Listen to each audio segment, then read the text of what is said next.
Bonjour à toutes et à tous et merci de nous préférer pour vous informer. Voici le sommaire de cette édition. Alors que la Covid-19 continue de se propager dans le monde entier, les transferts monétaires apparaissent pour beaucoup comme une option pour faire fonctionner l'économie. Mais qu'en est-il vraiment? La réponse dans ce journal. On parle également de la cécité qui touche de plus en plus les enfants et même les nouveau-nés. Quelles en sont les causes et comment l'éviter? Plus de précisions à suivre. Enfin, on parlera de l'agression de la peau des pieds ou plus précisément des talons fendillés. La plupart de ceux qui en souffrent ne savent pas pourquoi cela leur arrive ni comment lutter contre ces crevasses inesthétiques.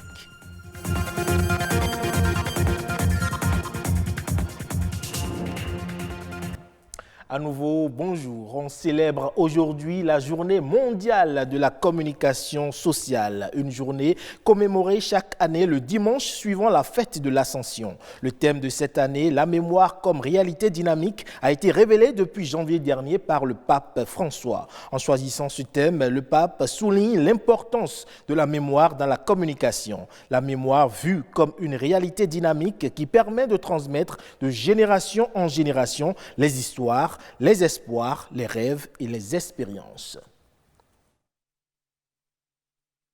Religion à une autre, vous le savez, sans aucun doute, la communauté musulmane célèbre le dimanche 24 mai, aujourd'hui donc, l'Aïd el-Fitr qui marque la fin du jeûne musulman. Habituellement, c'est l'occasion de grands repas en famille, de cadeaux et de visites aux proches. Mais cette année, en raison de la pandémie liée à la Covid-19, les musulmans sont appelés à ne pas organiser de grands rassemblements, mais à privilégier les prières à domicile, d'autant d'ailleurs que l'Aïd el-Fitr est avant tout une journée importante sur le plan spirituel puisqu'elle permet aux musulmans de faire le point sur les bonnes actions ou les mauvaises actions accomplies. Et parlant justement de cette pandémie de la Covid-19, l'on se demande à quand la fin. Et s'il est difficile encore aujourd'hui de le dire, une chose est certaine, l'économie tourne au ralenti et plusieurs secteurs sont impactés. Au vu de l'appel à l'observance des gestes barrières, comment se font donc les transferts d'argent? Le flux de transactions est-il pareil à l'avant-coronavirus? Élément de réponse dans ce reportage signé Rodrigue Babagüeto.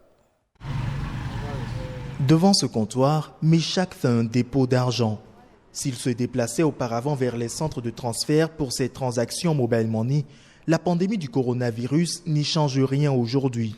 C'est vrai qu'en ces temps-ci, ce n'est pas facile. Tout le monde a peur de la maladie. Mais on s'accommode et on essaie de voir avec les agents. Des clients comme Meshak, Edouard n'en rencontre plus, comme pendant la période pré-coronavirus. C'est à une baisse drastique du flux de transactions qu'il assiste aujourd'hui dans sa petite entreprise. En cause, la limitation des déplacements au strict minimum. Si je suppose que j'étais à 50 clients par jour, je reviens désormais à 20-25 clients par jour. Comprenez avec moi que quelqu'un qui a déposé 100 000 dans son compte peut l'envoyer à X personnes, lui-même envoie à d'autres personnes sans retirer. Et quand l'argent n'est pas retiré, on n'a pas besoin de nous. Pas de transactions, pas assez de revenus donc. Prosper est un client habitué de ce centre, mais ses habitudes ont au fait de changer avec la crise sanitaire. Je ne sais pas trop. Je ne veux pas me faire bêtement infecter et tout, donc je peux faire les transactions en ligne. Quand j'ai besoin de liquidité, c'est le seul moment où je suis vraiment contraint de venir ici. Sinon, je ne trouve pas le moyen. Si c'est pour envoyer de l'argent à quelqu'un, je l'ai déjà mon téléphone et là j'ai son numéro, très facilement je l'envoie, c'est tout. Une situation difficile pour les responsables des centres de transfert d'argent. Ici, pour le moment, les employés n'ont pas encore de raison de démissionner. On a quitté un taux de 10, supposons de 10 pour revenir à 0, quoi. Carrément. Ouais. Le boss ne touche pas nos salaires. Le salaire est au comptant, mais c'est un peu dur pour lui. Les employés espèrent ne pas en arriver à une démission. Pour ce qui est de l'employeur, faire face aux charges oblige à penser à de nouvelles stratégies pour se faire des revenus. La seule alternative que nous envisageons, c'est de multiplier nos sources de revenus. Au lieu de s'attacher à un seul type de transfert d'argent, on préfère faire un peu de tout aujourd'hui Et jusqu'à aller même auprès des banques, nous faisons désormais aussi des dépôts aux clients. Au lieu que ce soit la banque qui le fasse, nous les aidons aussi aujourd'hui à avoir un agrément. Quand nous avons l'agrément, nous pouvons aussi déposer désormais l'argent dans le compte du client et gagner une commission. Et tout type de transfert d'argent qui vient désormais, on saute sur ça. La Covid-19 conduit à un changement des habitudes dans tous les secteurs. Pour le temps que durera la pandémie, les promoteurs de centres de transfert d'argent plaident pour que le gouvernement revoie leur régime de fiscalité. Direction le Sénégal à présent, où l'entente des mouvements d'associations de développement est sur le pied de guerre contre la Covid-19. Un mécanisme de combat dans les quartiers périphériques et anciens de Dakar a été élaboré et il entend toucher 7 districts sanitaires de la capitale. Une contribution citoyenne de plus pour endiguer la propagation de la pandémie. Les précisions avec notre confrère Lamine Touré de la RTS. Au pied du monument de la Renaissance africaine se dessine une vision communautaire de la lutte contre le Covid-19. L'entente des mouvements et associations de développement EMAD se joint à l'action publique. Dakar, la cible principale, 7 districts sanitaires sont concernés. 600 leaders communautaires seront formés sur le Covid-19 et équipés, soit 10 leaders par quartier, dont 5 adultes et 5 jeunes, parce que nous voulons que les jeunes soient davantage impliqués et participent au même titre que les adultes à la riposte. 60 comités de veille, de surveillance et d'alerte seront formés et installés pour délivrer la bonne information sur le Covid. Cette bonne information sur la pandémie sera disséminée dans Dakar Sud, Centre, Ouest, Guédiawaye, Pikine, Yeumbeul et Mbao. Les nouvelles technologies de l'information et de la communication seront mises à contribution pour atteindre largement la cible. 7 groupes WhatsApp seront ouverts ainsi qu'une page Facebook où les jeunes filles et les jeunes garçons des quartiers pourront échanger entre eux et avec les membres du comité de veille et d'alerte.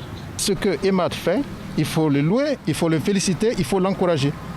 Nous en appelons aux autres partenaires pour accompagner les actions des organisations locales qui sont vraiment champions sur le terrain, en train de mener des actions de proximité et qui vont nous permettre de gagner ce combat. C'est un combat sans merci que nous devons mener et je vous dis que nous allons gagner ce combat. Le Sénégal continue de faire face au nouveau coronavirus. La maladie inquiète à la base. L'EMAD tient là une occasion de renforcer les plans locaux des 7 districts cibles de Dakar. Aujourd'hui, le Covid est en train de modifier toutes les échelles et toutes les priorités. Je salue votre mode d'action. Je salue les protocoles que vous avez mis en place. Mais j'en appelle à la responsabilité de tous les Sénégalais et de toutes les Sénégalaises. Cette responsabilité, à la fois individuelle et collective, est vivement souhaitée pour endiguer l'avancée du nouveau coronavirus au niveau communautaire. L'entente des mouvements et associations de développement joue sa partition.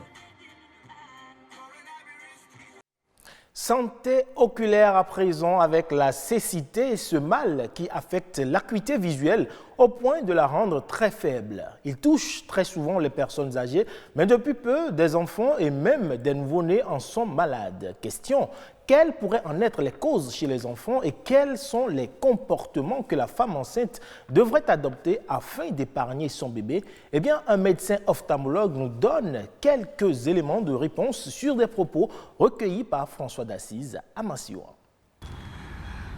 Pour définir la cécité, selon les critères de l'OMS, c'est une acuité visuelle qui est inférieure à 3 sur 10. Généralement, les causes de la cécité chez les enfants, ça peut arriver au cours de 2 périodes. À la naissance, ils sont nés avec cette cécité-là, ou c'est en grandissant qu'ils ont eu des pathologies au niveau de l'œil qui ont entraîné une cécité. Et les différentes causes de cécité où les enfants naissent avec, il s'agit généralement de la cataracte, du glaucome cataracte congénitale, du glaucome congénital. Ils sont nés avec. Généralement, c'est pour les pathologies que j'ai citées, le glaucome et la cataracte, c'est essentiellement la chirurgie. Il faut opérer ces enfants-là de leur glaucome ou de leur cataracte pour qu'ils évitent la cécité. Mais néanmoins, le fait d'opérer un enfant le fait d'opérer son glaucome ou sa cataracte n'exclut pas qu'il ne doit pas faire de suivi.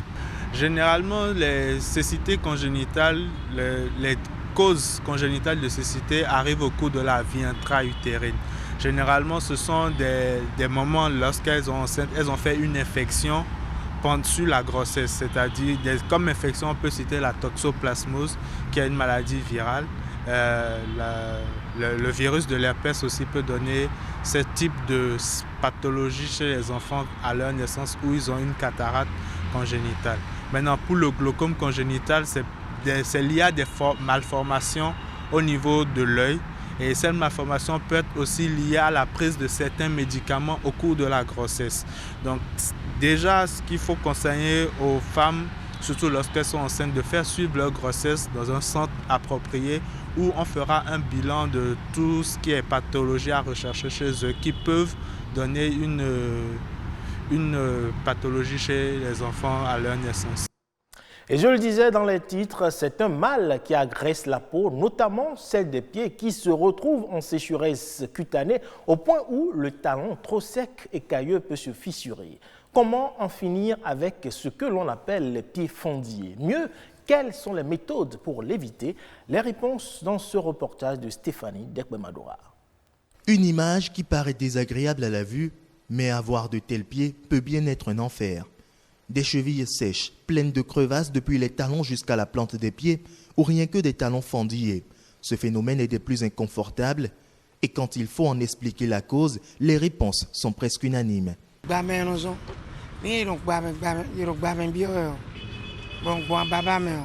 Lorsqu'on patauge fréquemment dans la boue, cela peut provoquer le fendillement des pieds, mais c'est surtout l'harmattan qui en est la cause. C'est souvent en période d'harmattan que les pieds des gens se fendillent.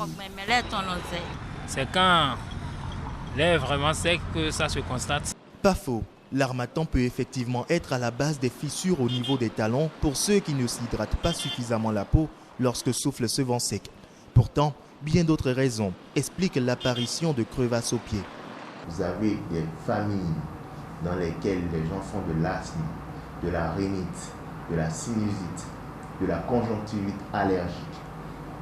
Et dans cette famille, vous avez au niveau donc de la peau donc une enzyme qui est déficitaire que l'on appelle la filagrine. Cette filagrine étant déficitaire ou absente, la personne va à la douche, mais la quantité d'eau aspirée par la peau est tellement faible que 5 minutes après, cette personne devient toute sèche. Quelqu'un qui met des chaussures dont le fond semble dur, le fait donc d'avoir à marcher dans cette chaussure qui n'est pas appropriée donc à la physiologie et à la physique du pied peut en général donner des fendillements. À cela s'ajoutent également les infections telles que la syphilis secondaire. Heureusement, souffrir de ce mal n'est pas une fin en soi. Dans les salons d'esthétique, on sait comment s'y prendre dans de tels cas. Vous allez faire la pédicure chez l'esthéticienne qui prend soin de vos pieds. Elle va procéder à quelques soins. Ça veut dire quoi? Elle va d'abord tremper vos pieds dans de l'eau chaude, dans de l'eau tiède et mettre avec quelques produits et frotter avec la pierre ponce. Gommer pour enlever les cellules mortes, puis l'hydrater en profondeur avec un massage et mettre des produits traitants et cicatrisants. Le beurre de karité est fortement conseillé dans ces cas-là parce que c'est cicatrisant, il est hydratant et il répare aussi. Boire 1,5 à 2 litres d'eau par jour permet également de prévenir cette sécheresse cutanée. Cependant, face à une résistance des crevasses, consulter un dermatologue ou un médecin est la seule option pour des talons et plantes des pieds sains. Vous l'avez compris, c'était un reportage de Stéphanie Dekwemadora présenté par Rodrigue Bababito. Et ce sera tout pour ce 12h45. Merci à toutes et à tous. À très bientôt.